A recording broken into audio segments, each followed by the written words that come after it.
തദ്ദേശ തെരഞ്ഞെടുപ്പിൽ ഇടതുമുന്നണിയിൽ സീറ്റ് തന്നില്ലെങ്കിൽ സ്വന്തമായി തീരുമാനമെടുക്കുമെന്ന് RJD.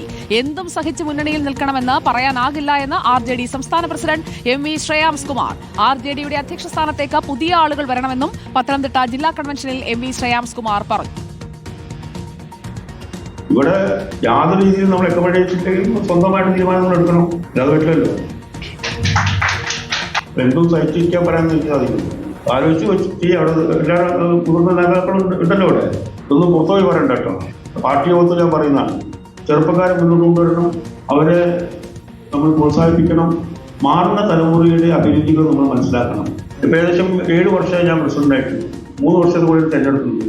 ഞാൻ എത്ര തുടർന്ന് ഞാൻ നിശ്ചയിച്ചു. കാരണം പുതിയ ആൾക്കാരും ഇതിന്റെ സംസ്ഥാന നേതൃത്വത്തിലേക്ക് വരണം.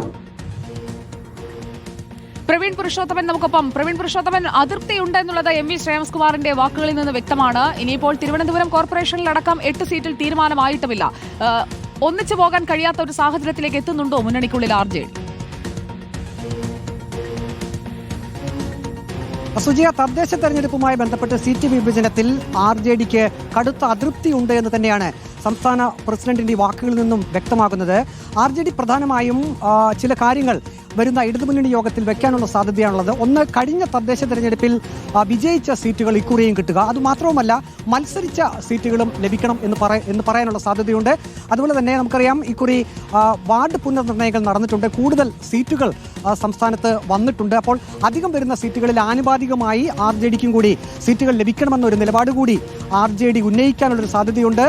ഈ നാമനിർദ്ദേശ പത്രിക സമർപ്പിക്കുന്ന ദിവസം വരെ ഒരുപക്ഷെ ഇടതുമുന്നണിയിൽ ഈ സീറ്റ് വിഭജനങ്ങളൊക്കെ സംബന്ധിച്ചുള്ള ചർച്ചകൾ നീണ്ടുപോയേക്കാം. അങ്ങനെയെങ്കിൽ ഓരോ ഘട്ടത്തിലും ഈ കാര്യങ്ങൾ തന്നെയായിരിക്കും RJD ഉന്നയിക്കുക. ഇപ്പോഴത്തെ ഒരു സാഹചര്യത്തിൽ അവർക്ക് വേണ്ടത്ര പരിഗണന കിട്ടുന്നില്ല എന്ന ഒരു അഭിപ്രായമാണ് ഈ സംസ്ഥാന പ്രസിഡന്റിന്റെ വാക്കുകൾ കൂടി നമുക്ക് മനസ്സിലാക്കാൻ കഴിയുന്നത്. അതുകൊണ്ട് തന്നെയാണ് ഈ ജില്ലാ കൺവെൻഷനിൽ പ്രവർത്തകരുടെ മുന്നിൽ വെച്ച് അദ്ദേഹം എത്ര നാൾ ഇങ്ങനെ തുടരാൻ കഴിയും, അതൃപ്തിയുണ്ട് എന്ന രീതിയിലുള്ള വാക്കുകൾ അദ്ദേഹം പറഞ്ഞത്. മറ്റൊന്ന്, ഈ സംസ്ഥാന അധ്യക്ഷ സ്ഥാനം സംബന്ധിച്ചുള്ളതാണ്. ഇനി മൂന്നാമതൊരു ടേം കൂടി പൂർത്തിയാക്കുമ്പോഴേക്കും താൻ ആ സ്ഥാനത്ത് നിന്ന് ഒഴിയാനുള്ളൊരു സാധ്യത ഉണ്ട് എന്ന് പ്രവർത്തകരോടായി അദ്ദേഹം പറയുന്നുണ്ട്. എല്ലാ കാലത്തും എല്ലാവർക്കും സംസ്ഥാന അധ്യക്ഷ സ്ഥാനത്ത് ഇരിക്കാൻ കഴിയില്ല. മറ്റൊന്ന്, തദ്ദേശ തെരഞ്ഞെടുപ്പിൽ RJD കൂടുതൽ പുതുമുഖങ്ങളെ സ്ഥാനാർത്ഥികളായി മത്സരിപ്പിക്കണം എന്നൊരു തീരുമാനം കൂടി എടുത്തിട്ടുണ്ട്. യുവാക്കൾക്ക് കൂടുതൽ പ്രാതിനിധ്യം കൊടുക്കണം. അതും എല്ലാ സമയങ്ങളിലും ഒരേ മുഖങ്ങൾ തന്നെ മത്സരിച്ചാൽ പോരല്ലോ എന്ന ഒരു അഭിപ്രായം കൂടി RJD സംസ്ഥാന അധ്യക്ഷൻ ഈ കൺവെൻഷനിൽ പറഞ്ഞിട്ടുണ്ട്.